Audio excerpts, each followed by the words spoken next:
and in India. So they know the best. It's not a message, but I would like to say that I think India today deserves a much more serious look because of all that is happening in India. The interest this time around in India is genuine.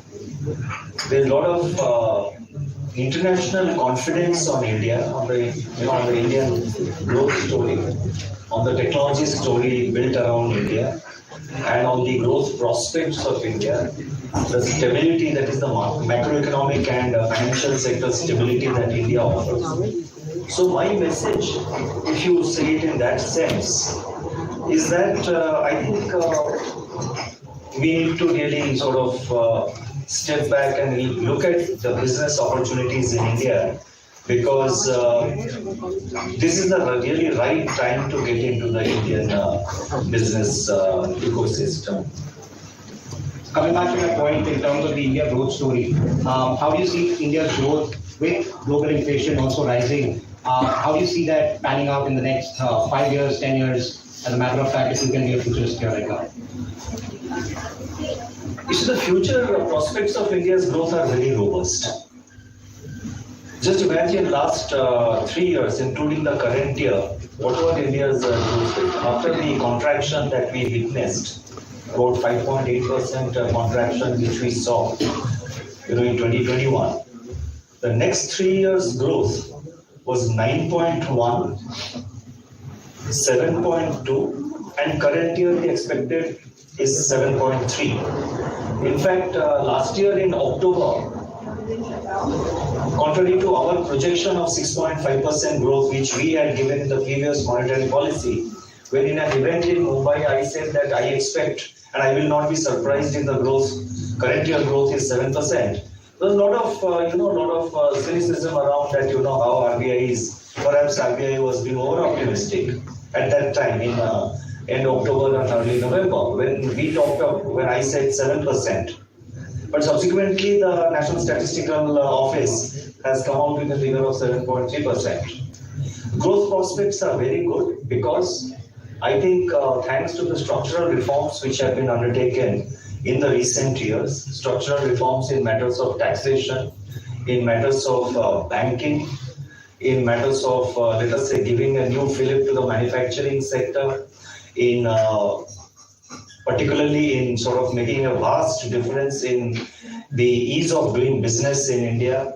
So considering the structural reforms which have been done and the macroeconomic and the financial stability which we as a central bank have been able to provide during the years of multiple overlapping shocks, crises, unprecedented, you had a health crisis, COVID, then you had a geopolitical crisis, Ukraine war, then war is still continuing, new flashpoints in the global geopolitics are coming up. Despite that, the Indian banking sector has made a remarkable recovery, and I think the Indian banking sector is perhaps at one of its best in recent years. The financial sector is very stable. The external sector is also stable, notwithstanding that the global growth is slowing down. India's services sectors are doing well, and these are not one-off developments. These are not temporary developments which are happening because of the structural reform measures that we have. For example, look at the regulatory architecture of the financial sector. We have given a lot of focus, we as a Reserve Bank of India, as a central bank. The entire, the governance system in the banks is today completely, there's a new financial architecture we have put in place with regard to governance of both private and public sector banks.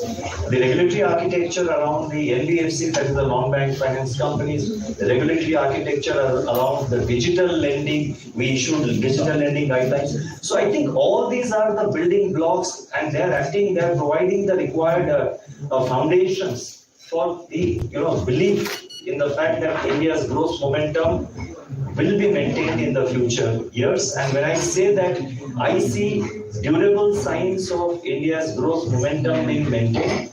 It's not a one-off comment. It is based on a lot of in-house research and analysis.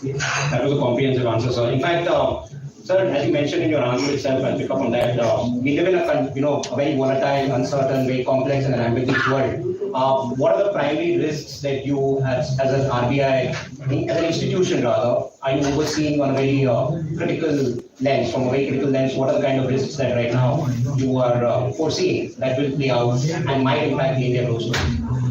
You see, from the external side, I mean, the headwinds emanating from the external sector, that is from outside the country, the geopolitics, the geoeconomic fragmentation, their impact on the global supply chains, which have not yet normalized. And as I just mentioned a little while ago, that new flashpoints in global geopolitics are coming up and putting further restrictions on supply chains. There are new restrictions being put by many countries, by some countries, let me say it this way, on flow of capital, on flow of technology, and on flow of goods and services. So therefore, this geoeconomic fragmentation, what shape it will take again is linked to the emerging geopolitical scenario. Then the financial conditions, which we see in the advanced countries, notwithstanding the fact that this time around, the global economy, 1 year ago or 2 years ago, everybody thought that there will be a hard landing in all the advanced economies. It has not happened. Countries this time have responded to the challenges and far better. So hard landing is looking unlikely at this point of time. Individual economies have done and responded far better to the global crisis, but the point remains that the global growth is slowing down. So therefore, from the external side, the geopolitical dynamics, how it is likely to play out, the slowing global growth, which will have impact on external demand for every country, and the geoeconomic fragmentation and supply chain issues still persisting. That is from the external sector, and the financial conditions, how they will evolve. Internally, so far as the financial sector and the macroeconomic scenario is concerned, we are very proactive in dealing with them. We supervise the entire financial sector, whether it is banks or it is non-banking finance companies or various segments of the financial sector which is regulated by us. Other than capital markets and the insurance sector, the rest of it is practically within the domain of the Reserve Bank. So we are monitoring it we have really substantially improved our supervision. I mean, I'm not going into what improvements we have brought about. It's already in public domain. And last week I have spoken about it at length, so I'm not going into that.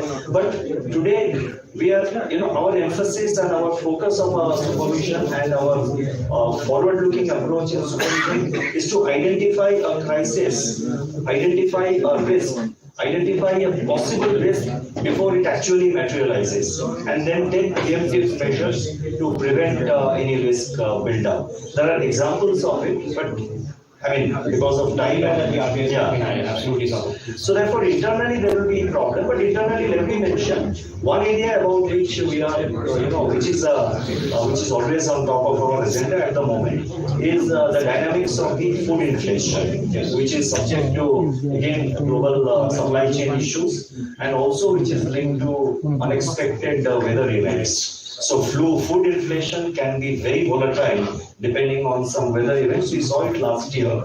There was heavy rains and floods, and then we had the vegetable prices going up, and that impacted the headline inflation. Now that is something which is not under our control, but we have to respond to it. So that is a matter which is on top of our table whenever we try to sort of analyze the situation. So as far as I'll take a different tangent. In Davos, one of the line of thinking, or rather the buzz, is around emerging technologies.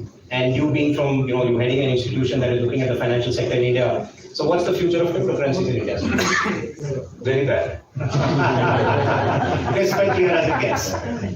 No, in the sense, on a serious note, let me say, I have said it time and again, of course, I will not shape the policies for all times to come.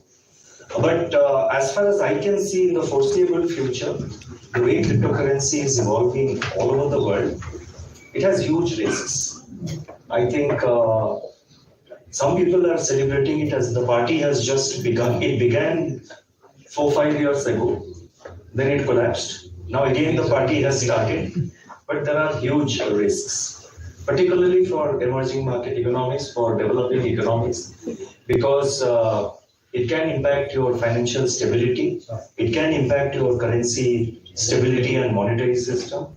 It has issues of money laundering and this money laundering, terror financing and all that. And it has the potential of, it's a currency-like product. I have talked about it at length. So it is a currency-like product. So there are huge risks around it. There is no underlying. It's not a currency, first of all, but it has the potential to become a currency, in which event it can occupy a part of the, your payment system. People say that it is too far-fetched, but please take my words. It can happen. It can happen sooner than people are expecting, and it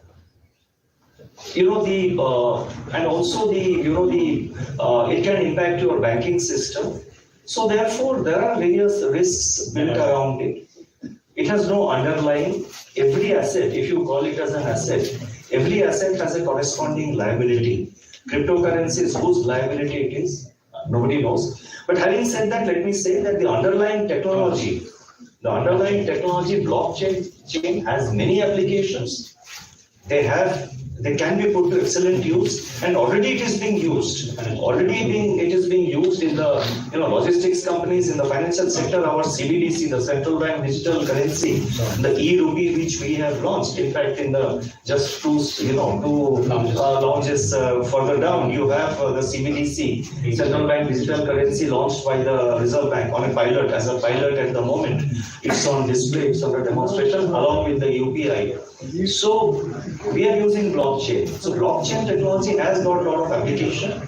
The technology needs to be capitalized. The application built around technology is, has got a lot of potential, and that needs to be capitalized, and that needs to be utilized. But cryptocurrency as a product is highly speculative, and my opinion is that, and the Reserve Bank's opinion is that, considering the big risks around it, I think countries like India should be very, very careful. I said it in one event in Mumbai last week that we should not have a situation like the tulip mania. We should not again have something called a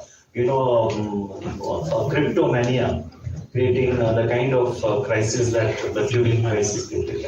So I'll stop this. I'll pick on the word UPI that you just mentioned. So UPI is something that has revolutionized, digital payment system, the ecosystem in India, and it's something that the Honorable Prime Minister has offered it towards the global South.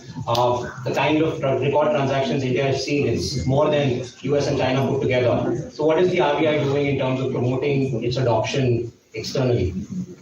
You see, UPI has been actually a game changer. It has now become the international, kind of an international model. And there is a lot of interest from many countries. We have signed MOUs with several countries, and I cannot mention their names. But we have signed, MOUs with several countries to sort of facilitate setting up of similar systems in their countries. Some countries we are also providing the required assistance to develop their own internal, UPI-like fast payment systems. And the idea is to sort of link up the fast payment system of India with the fast payment system of other countries. We have done it in the case of Singapore. The UPI of India and the Pay Now of Singapore. It's now linked. It's now linked on. So the transactions between the across the two countries can happen on a real-time basis. And similar exercise is already underway with many other countries. And it can be a game changer because cross-border payments can become that much more easier, cost-effective, and faster. So therefore, that is our endeavor. And after discussion with NPCI, the NPCI has set up a subsidiary which is specifically dedicated to take UPI international. It's called the NPCI International Limited. So that company is specifically focusing on taking UPI international. So there is a lot of enthusiasm built around UPI. In fact, some of the use cases, those who have traveled in India or those who are from India, today if you go to a small shop or a vegetable vendor or a roadside chai wala, that is a tea stall or something like that, they're all on UPI because it is so much easier and everybody has a QR code. And the two things which we have done in India is that we have made it interoperable across banks, irrespective of which bank you have your account, and person or the merchant to whom you are making payment, in which bank he has a bank account. There would be different banks, but it is interoperable across banks. So UPI has got complete interoperability within the financial system in India. That is the best use case that we have. And many new products also which we are launching from time to time. If any, like when you travel to India, you can, UPI One World product can be used. You can sort of create a UPI wallet and paying in dollars or pounds or whatever currency you have, and create that wallet, spend in India, and then on your return at the airport, you sort of exchange it and take back your foreign currency. So therefore, the ease of using UPI, its interoperability. And another thing which we have done is that we have streamlined the QR codes. Earlier, there would be, each merchant would have, number of multiple QR codes. Now there are just 2 QR codes. One is the UPI QR code, which is hugely popular. And then there is another QR code, which is the Bharat QR code. Bharat QR code that has been there, that is also there. So you will have only 2 QR codes, but mostly it is a single UPI, the UPI code which you have, the QR code, which is used by everybody. And now that has been made interoperable with our central bank digital currency, the e-rupee. So as a matter of fact, I remember you took over when the IMF crisis actually was panning out, and by the end of your tenure, you would probably be the longest-serving governor of the RBI in several decades.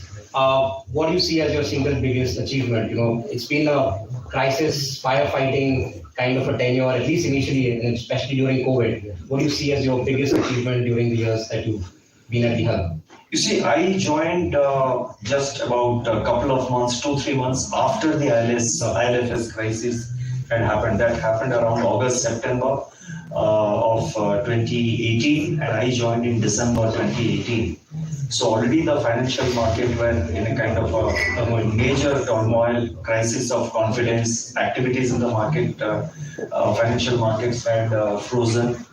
Then we had in 2020 the COVID crisis, then we had the Ukraine war and its fallout, then all these recent multiple shocks overriding. It's not my achievement, and I think I would like to put in that it's RBI's achievement, because I give whatever that we have done, I would like to give the credit to the entire team RBI, and I'm not saying it just because I'm speaking from a platform to sort of it's not a cliche thing. I genuinely mean it. It's the achievement of the RBI, and I think the major achievement is to bring stability into the financials in the financial sector.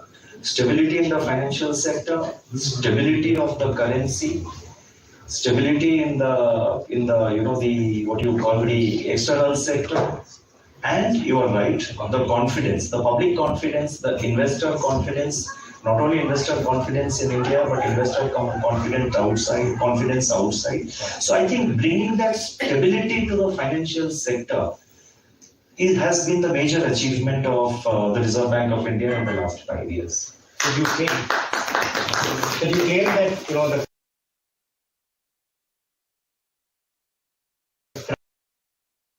it carries a lot of weight, and in one event which I was participating in Kochi last year, there were a lot of college students present. So one college student, a girl, she stood up and asked me, Governor, how does it feel? You signed the Indian currency. So how does it feel? Does it give you a sense of power? So I told her, look, it's not a sense of power. it's a sense of responsibility.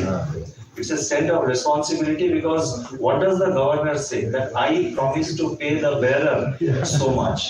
When I say I promise to pay the bearer, the responsibility of the Reserve Bank is to maintain stability, the price stability. So the value of the rupee does not go down because of high inflation.